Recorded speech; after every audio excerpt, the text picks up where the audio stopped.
It వచ్చేసాను.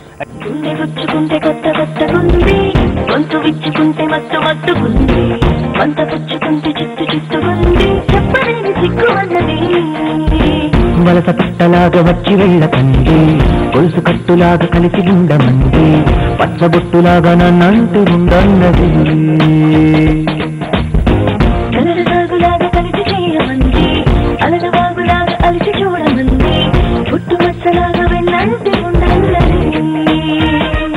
మన అంటే అప్పుడు యాక్టర్స్ అందరూ చెన్నైలో ఇండస్ట్రీ ఉండడం వల్ల ఇప్పుడు యాక్టర్స్ ఒక ప్లస్ పాయింట్ ఉంది ఏంటంటే తమిళ తెలుగు రెండింటిలో చేయగలిగే లాంగ్వేజ్ బాగా వస్తుంది కాబట్టి రెండింటిలో చేయొచ్చు. అలా ఇట్ ఈస్ లైక్ దాట్ అండి. ఎందుకంటే ఇప్పుడు pluses and minus are there because of that. ఇప్పుడు take in my point of వ్యూలో మా తాతగారు వాళ్ళు ఉన్నప్పుడు అక్కడ ఉంది ఇండస్ట్రీ. సో ఆయన పోయాక అక్కడే మేము ఉండిపోయాం, నేను ఇక్కడ రాలేపోయా. ఆయన చనిపోయి 38 సంవత్సరాల తర్వాత మేకింగ్ అ ఫిలిం. సో రకరకాల కారణాలు ఉంటాయండి. చాలా మంది షిఫ్ట్ అయిపోయారు, వాళ్ళ చైల్డ్హుడ్ అక్కడ స్పెండ్ చేశారు. నేను ఆల్మోస్ట్ టీన్స్ అయిపోయి 20s వరకు అక్కడే ఉన్నాను, 20s లో ఇక్కడికి వచ్చాను. సో ఆ గ్యాప్ ఉంది. So it is not like that అండి. ఎందుకంటే ప్రతి చోట అన్ని ఉంటాయి. So it is like that. అందుకే plus and minuses that. Okay, అలాగే మీకు టాటూయింగ్ అంటే బాగా ఇంట్రెస్ట్ అంటే టాటూస్ చాలా కనిపిస్తున్నాయి. అది ఒక చిన్న హాబీ టైప్ అండి. I'm little on that. So చెప్తారు అంటే టాటూస్ కూడా ఏంటంటే అలానే ఉంచేస్తారా మారుస్తూ ఏమైనా ఉంటారా? హాబీస్ మారుతూ ఉంటాయి కదా, ఈ విషయంలో ఏమైనా టాటూ నచ్చలేదంటే ఇప్పుడు ఎలా అని? అది ఇంకా ఇప్పుడు ఏం చేయలేము. ఇట్ ఈస్ లైక్ దాట్ అండి. అంటే ఇప్పుడు ఐ లైక్ ఓంకారం అంటే నాకు చాలా ఇష్టం. ఓకే, సో అందుకని ఐ హావ్ ఓంకారం. ఓకే, సూర్యుడు అంటే ఇష్టం. So it is all like that. This is normal thing. It's is theme based tattoos అన్ని. వేసేయకుండా ఏం లేదు. This is my daughters name. So ఇవన్నీ పెద్ద విషయం కాదు. ఫ్యూచర్ ప్రాజెక్ట్ ఫ్యూచర్ ప్రాజెక్ట్స్ అంటే అదే చెప్తున్నా కానీ we not at zeroed in on certain thing. జరుగుతూ ఉంది. So it is like that. పెద్దగా పలానా పర్టికులర్ ప్రాజెక్ట్ అని ఏం లేదు.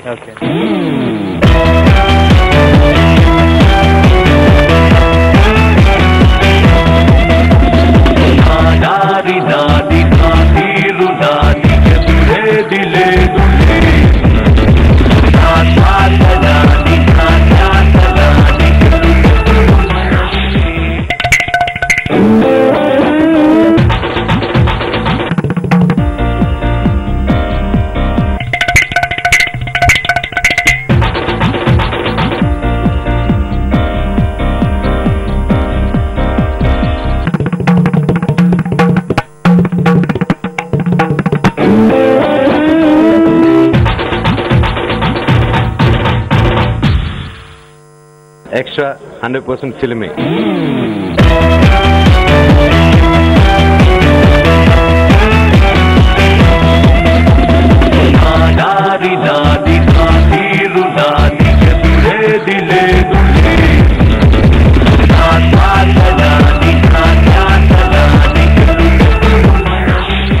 సినిమాలో మీరు అండ్ హీరోయిన్ తో పాటు ఈ కారు కూడా మంచి రోల్ చేస్తుంది అనుకుంటారు కదండి?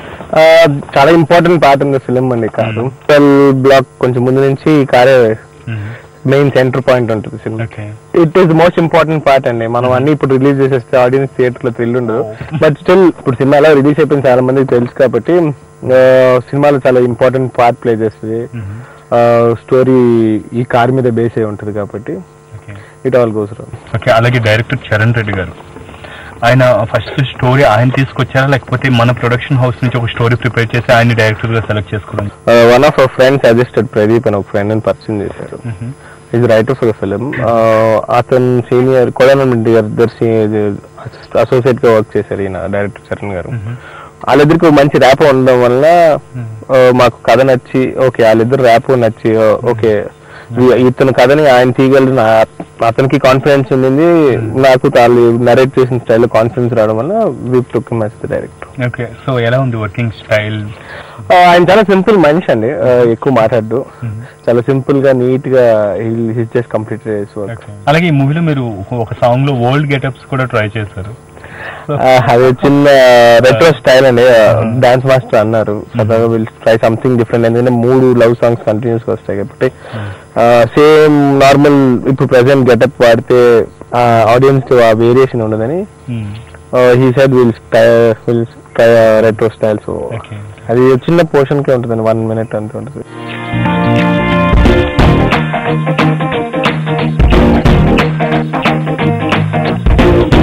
పుచ్చుకుంటే వెచ్చవెచ్చగుంది, ఇంగికిచ్చుకుంటే పిచ్చపిచ్చగుంది, ముట్టులిచ్చుకుంటే రచ్చరచ్చగుంది, పెద్దగొట్టు యోగమన్నది.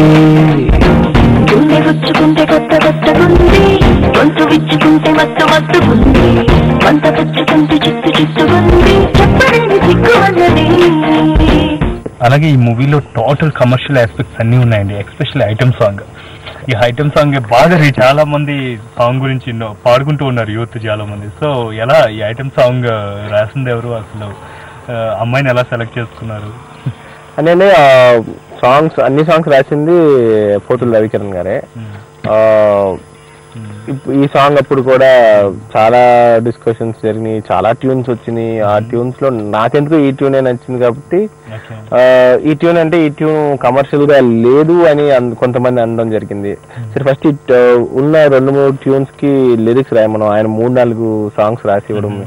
సో విజువల్ గా తీయడానికి మాస్టర్ వచ్చి, ఇప్పుడున్న చాలా వరకు మాస్టర్స్ అందరూ ఈ అమ్మాయిని సజెస్ట్ చేస్తారు, ఎందుకంటే బ్రిలియంట్ డాన్సర్, మంచి ఎక్స్ప్రెషన్స్ ఇస్తుంది.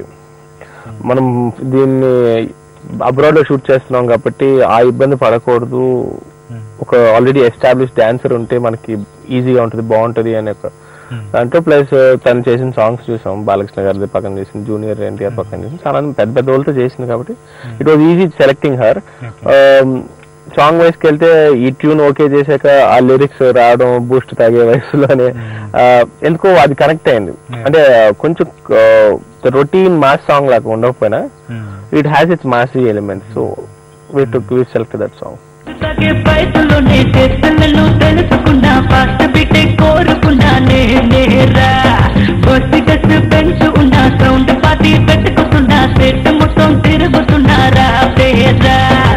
చక్కలక పాపులతో లకలక చూపులతో చక్క చక్క నడకలతో పక్క పక్క నవ్వులతో మస్తే ఎక్కుతుంటే మైకం కమ్ముతుంటే మనసే లాగేలే వసలే పోయేలే గుర్తు తగే వయసులోనే టేసులను తెలుసుకున్నా ఫస్ట్ బిట్టే కోరుకున్నా నేరా.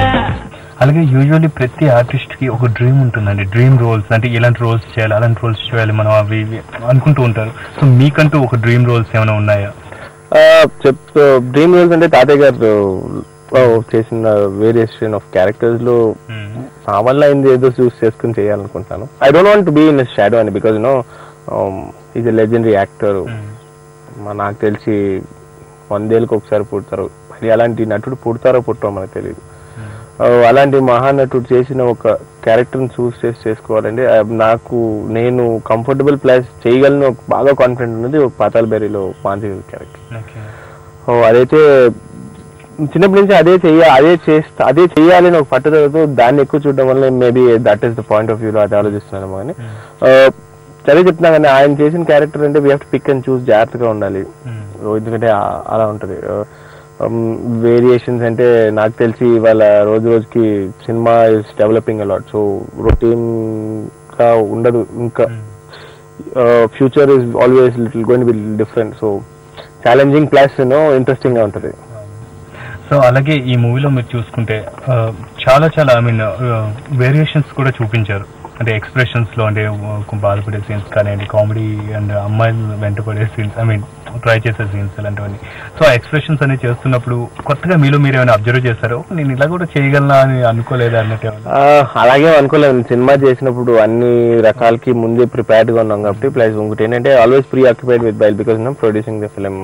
సో ఎక్స్ప్రెషన్ అయిపోయాగానే నేను చేశానా అన్న దానికన్నా నెక్స్ట్ ఏం చేసినాం, మనం ఆన్ టైం ఉంటున్నామా లేదా ఆ మైండ్ సెట్ కూడా ఉండింది కాబట్టి కొంచెం అంటే వేరే సినిమా చేస్తే వేరేలాగా ఆలోచించచ్చు. కానీ ఈ సినిమాకి అంటే దిస్ ద ఫస్ట్ టైం ఏది తప్పు అవ్వకూడదని ఆ సెగ్మెంట్ చూసుకుంటూ ఇది చూసుకున్నప్పుడు I don't feel something different. Okay, plus అన్ని కూడా ఎలాబరేట్ గా ఉండవని ఈ సినిమాలో, which is very short span, చాలా క్యూట్ గా చిన్నగా ఉంటాయి కాబట్టి ఇట్స్ నార్మల్ ఫీలింగ్. ఓకే, అలాగే తాతయ్య గారు చాలా మల్టీ స్టారర్ మూవీస్ లో చేశారు. ఆయన ఏంటంటే రోల్ కి ఇంపార్టెన్స్ ఇచ్చారు, ఎక్కువగా. సో మీ ఉద్దేశంలో మల్టీ స్టారర్ మూవీస్ చేయడంలో మీ ఉద్దేశం ఏంటి? ఎవరైనా మల్టీ స్టారర్ మూవీస్లో చేయడానికి మీకు ఇంట్రెస్ట్ ఉందా? ఆల్రెడీ చెప్తున్నానండి, ఆయన కాన్సెప్ట్లోనే ఆయన ఎప్పుడు ఎన్నోసార్లు చెప్పారు, script is always the hero. So ఆయన ఎప్పుడు స్టార్స్తో చేస్తున్నాను లేకపోతే ఒక స్టేజ్ తర్వాత వీళ్ళందరూ పెద్ద స్టార్స్ చెప్పారు. తాతయ్య గారి టైంలో ఎన్టీ రామారావు గారు ఉండేవారు, కృష్ణ గారు ఉండేవారు, నాగేశ్వరరావు గారు, చాలా మంది ఉండేవారు. అందరూ వేర్ ఆల్వేస్ కృష్ణరాజు గారు, అందరూ వేర్ ఆల్వేస్ సపోర్టివ్. అండ్ నేను వాళ్ళు రోల్స్ ఎంచుకున్నారు కానీ నేనే హీరో ఈ సినిమాకి వాళ్ళు ఎప్పుడు అనుకోలేదు. ఇప్పుడు అనుకుంటున్నారని కాదు, బట్ ఇప్పుడున్న ఆడియన్స్ హీరోయిజం మీదే బేస్ అయి చూస్తున్నారు అనే పాయింట్ ఆఫ్ వ్యూకి కొంతమంది డైరెక్టర్స్ ఫిక్స్ అయిపోయారు. హీరో ఉంటేనే సినిమా చూస్తారు, విలన్ ఇంపార్టెంట్ ఉండకూడదు. I'm always open to multi starrers అండి, ఎందుకంటే that is what cinema is. సినిమాలో స్టార్స్ కన్నా యాక్టర్స్ ముఖ్యం. సో అందరూ కలిసి చేస్తేనే you get better cinemas. So I have no problems అండి. కథలో క్యారెక్టర్కి ఇంపార్టెన్స్ అంటే ఏ కథనే చేస్తాను, ఎవరితోనే చేస్తాను. ఉంది తన మాటే తనేది నంది మౌనంగా మరి ఉంటుంది ప్రేమంటే అదేం లేదంది ఏమైందో అలా చేస్తోంది ఏదేదో కలే కంటోంది ఏ మాత్రం తెలీదంటోంది ఏ మంత్రం ఇలా చేసింది ఏదో హాయిలే ఇది ఏదో మాయలే రావుటే లేదు. ఇంపార్టెంట్ రోల్ వస్తే చేయడానికి ఇంట్రెస్ట్ ఉందా మీకు, లేకపోతే ఓన్లీ హీరోగానే ఫోకస్ అవుతా ఉంటాయి? ఆల్రెడీ అదే చెప్పాను కదండి, any kind of role I'm always ready. The role has to be challenging and interesting. So ఎలాంటి రోల్ అయినా చేస్తాను, ఎందుకంటే ఇంట్రెస్టింగ్గా క్యారెక్టర్ ఉండాలి, డిఫరెంట్గా ఉండాలి. To try something spicy, arrogant, psycho, చాలా రకరకాలుగా. సో పర్టికులర్ క్యారెక్టరైజ్ చేయాలి లేకపోతే అది ఇదని ఏం అనుకోవట్లేదు. ఐ మీన్ మీకు హీరోస్ అంటే ఇప్పుడే క్లారిటీ ఇచ్చారు కాబట్టి ఆర్టిస్టులు అని చెప్తున్నారు. ఇప్పుడున్న ఆర్టిస్టులు అది హీరోస్ కావచ్చు లేదా ఇంకెవరైనా కావచ్చు, మీకు మంచి రోల్స్ చేస్తున్నారు, బాగుంది వీళ్ళ మీ ఫేవరెట్ ఆర్టిస్ట్ అని అనిపిస్తున్నారు? అలా అని ఏం లేదండి. I like lot of people for lot of different reasons అండి. ఇప్పుడు తీసుకుంటే ఐ లైక్ కమల్ హాసన్ గారు ఫర్ హిజ్ యాక్టింగ్, రజనీకాంత్ గారు for his style and acting. So అంటే మేము అక్కడ ఎక్కువ పెరిగాం కాబట్టి మాకు ఫస్ట్ బాగా అలవాటు ఉంది వాళ్ళిద్దరు. మాకు ఫస్ట్ తెలుగు సినిమాలు అంటే హాలిడేస్కి వస్తేనే కదా తెలుగు సినిమాకి వస్తే Chiranjeevi garu dancing is always brilliant, Balakrishna garu faction acting is little different, Venkatesh garu the family drama, and Nagarjuna garu is tomboys garu, you know it's more playboy kind of character. And మళ్ళీ Venkatesh garu Nagarjuna garu the way the dress up, the styles. ఈ తరానికి వస్తే I like a lot of junior NTR films, Charan films, అందరూ Allu Arjun. Particular Mahesh Babu is always been there, ఎందుకంటే ముందు height లో నచ్చుతుంటాం కదా. So pluses and minus నేను తెలుసుకోవడానికి మహేష్, ప్రభాస్ వీళ్ళందరూ దేవర్ ఆల్వేస్ దేర్ కదా. సో అదే అంటాను, ఒక్కొక్కరు లేరు ఒక్కొక్కటి ఇష్టం. సో పర్టికులర్ ఆర్టిస్ట్ ఎవరు లేరు. It is I like everybody. Lot of inspiration comes through Brahmanandam గారు, కోటా శ్రీనివాసరావు గారు, వీళ్ళందరూ. ఇట్స్ లాంగ్ జర్నీ అండి. ఇప్పుడు మొన్న ఎప్పుడో TV9 ఏదో ఇంటర్వ్యూ జరిగితే బ్రహ్మానందం గారు మా తాతయ్య గారు అలా చెప్పారు, లాట్ ఆఫ్ పర్ఫెక్షన్. అది నేను చెప్పగలనో లేదో నాకు తెలియదు కానీ he's got his mind on my grand father. ఆయన ఐడియాలజీస్ ఫాలో అవుతారు కాబట్టి అందుకన్నా. సో కొంతమంది నేను జనరల్ పబ్లిక్ చూడని యాంగిల్ కూడా చూస్తున్నాను.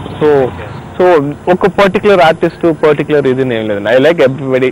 మిరాకల్ జరిగి లైఫ్ టర్న్ అయ్యిందిలే, ఓ మై గాడ్ అనిపించేలా మైండే బ్లాక్ అయ్యిందిలే.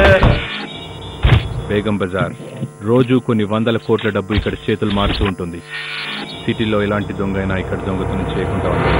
మీ మీద భారం వేసి నేరం చేయడానికి వెళ్తుంది, నన్ను ఆశీర్వదించు స్వామి.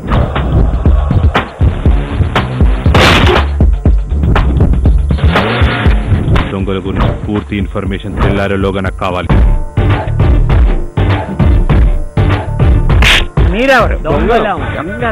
ప్రతి ఒక్క దగ్గర నుంచి మంచి క్వాలిటీస్ ఇన్స్పైర్ అవుతారు అది అంతే ఓవరాల్ గా. సో అలాగే బుక్ రీడింగ్ కానివ్వండి అలాంటివి చిన్నప్పుడు ఎప్పుడే ఉండేది నా హ్యాబిట్. ఇప్పుడైతే అదే పెయింటింగ్, బుక్ రీడింగ్స్ అవన్నీ ఒక సర్టన్ ఏజ్ వరకు ఉండేయండి. తర్వాత కాన్సన్ట్రేషన్ అంతా ఇటు సినిమాలు చేయాలి. అంటే మూవీస్ ఎక్కువ చూస్తూ ఉంటారు అంటే అలా జనరల్ గా అయితే నేను almost try watch all the films అండి. లాంగ్వేజ్ బ్యారియర్ ఉండదు, సినిమా బాగుందని తెలిసిన. ముందైతే సినిమా బాగున్నా బాగోపోయినా చూసాను. ఇప్పుడు నాకున్న కమిట్మెంట్స్ కి if I feel it is a good movie, లేదు సినిమా బాగాలేదన్నా ఏదో డిఫరెంట్ గా ఉందన్నా కూడా ఐ విల్ వాచ్. అంటే ఇప్పుడు there is lot of time short time కదా, నేను I have to workout, I have to take care of my projects. So వీలైన వరకు చూస్తా. సో